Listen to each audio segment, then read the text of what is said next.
Hi everyone, my name is Monique, and today I'm going to be showing you what comes in the new North American expansion for Mycelia, which is coming soon to Kickstarter. Mycelia is a game designed and illustrated by Neville and published by Splitstone Games, who are helping sponsor this video.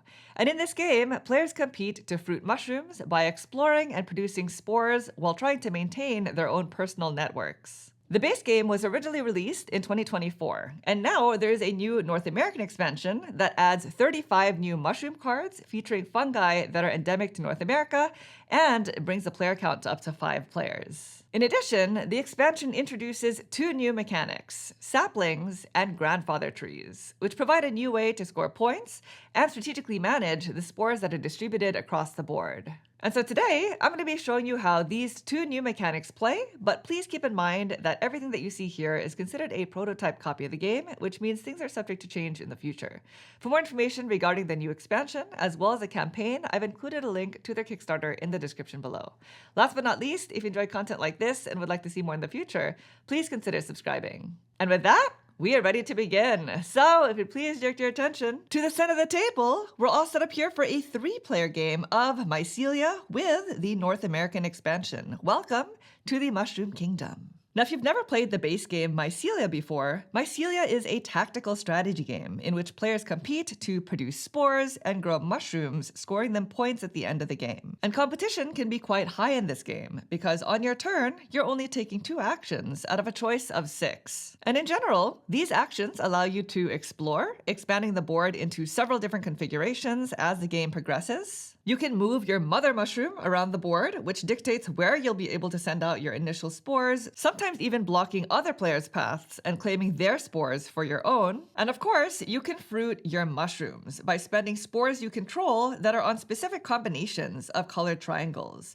The base game comes with a wide array of these mushroom cards that depict real mushrooms that are found in nature. And each card shows you the number of points it'll score you at the end of the game. They themselves can also produce spores on the game board, and they also give you a decay action that you can take whenever you actually remove the mushroom from the board. Now, with the new North American expansion, the deck of mushrooms increases to include 35 new mushroom cards that depict fungi endemic to North America. Now, you do need a copy of the base game in order to play with this expansion, but with it, you can now play up to 5 players, as it includes the additional player pieces to accommodate that player count. In addition, this expansion introduces 2 new mechanics, saplings and grandfather trees. Saplings begin the game on the board in one of 3 configurations, and they introduce a new way to gain a symbiosis bonus when producing spores. These saplings can eventually turn into grandfather trees, which gives you more strategic control over where spores are placed around the board, even during other players' turns. When taking a spore action, typically spores are produced across the board in a triangular formation in the direction of the symbol that's shown on the wind die after rolling it. Now, with this expansion, if a spore lands on a tile containing one of these saplings, the active player can choose to invest the spore onto a sapling, potentially giving them a bonus. So as an example, had I, as the red player, rolled this symbol on the wind die, then I would produce my spores in this triangular direction, always placing the first spore on the triangle that contains my mother mushroom. And since the second spore would get placed on this triangle tile, which contains a sapling,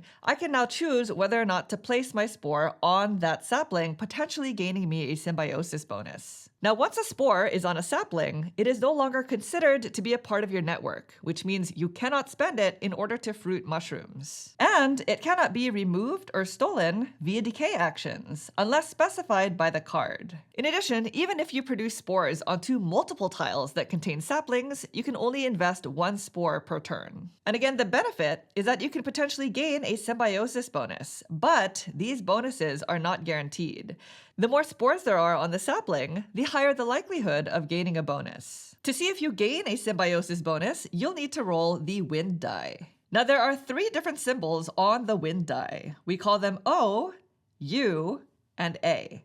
And if this is the first spore on the sapling, then only the U symbol gains you a bonus, which allows you to place 1 spore anywhere within your network. If it's the second spore on the sapling, then both the U symbol as well as the O symbols gain you a bonus if rolled. And the O symbol allows you to explore adding a new triangle to the board. And finally, if it's the third spore on the sapling, then you are guaranteed a bonus because any of the three symbols will gain you a bonus, including the A symbol, which gains you an insect token if rolled.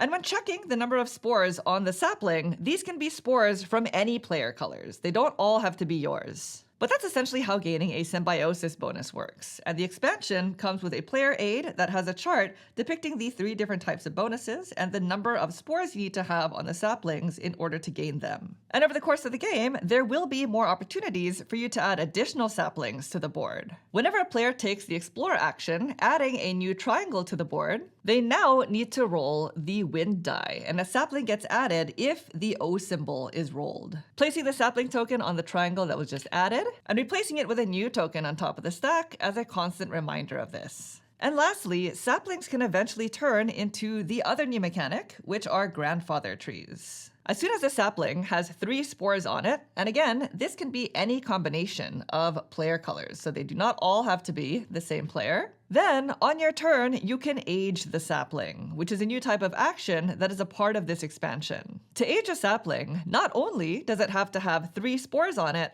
but your mother mushroom must also be present on the same tile. Then, as one of your actions, you can remove the sapling from the board, returning all of its spores to their respective owners, and replace it with one of your 3 grandfather trees, which will score you 5 points at the end of the game. Grandfather trees are a part of your network and can still share a tile with mother mushrooms of any player colors. However, a tile containing a grandfather tree can no longer contain any spores or standard mushroom tokens, so any mushrooms that were on the tile immediately decay, resolving any decay actions as normal.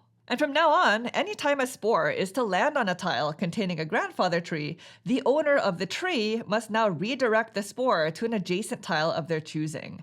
And this includes on other players' turns. Let's just say, for example, the board looked like this instead, and the orange player decides to take a spore action. However, after rolling the Wind die, they must now produce spores in this triangular direction. The first spore would get placed on their tile. The second spore would get placed on a tile containing the red player's grandfather tree, who can now decide to redirect it to this adjacent tile, adding it to their own network. And by the way, when redirecting spores, if the board instead looked like this, with multiple adjacent grandfather trees, spores can be redirected through several adjacent tiles containing grandfather trees, sort of in a daisy chain. And so as you can see, these grandfather trees are not only a new way for you to score additional points at the end of the game, because again, they score you 5 points for each one that's on the board, but they also give players more strategic control over where spores are placed across the board, even during other players' turns. And mechanically, these new mechanics are inspired by the symbiotic relationship between fungi and trees, specifically in the way that fungi attach to tree roots and exchange nutrients. And these mechanics are also present on the new mushroom cards. Some of these mushroom cards, by the way, show a new type of spore requirement that shows a blank square,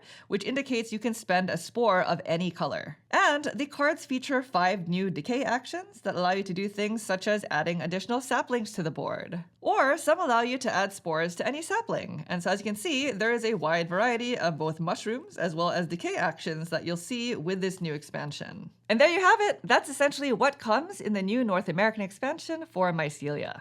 Now, for more information regarding this expansion as well as the campaign, I've included a link to their Kickstarter in the description below. But if you have any questions about anything that you saw here today, please feel free to leave me a comment down below and I'll try to get back to you as soon as I can. Thank you so much for watching the video. I really hope it was helpful. If you enjoy content like this and would like to see more in the future, please consider subscribing. Thank you. Bye.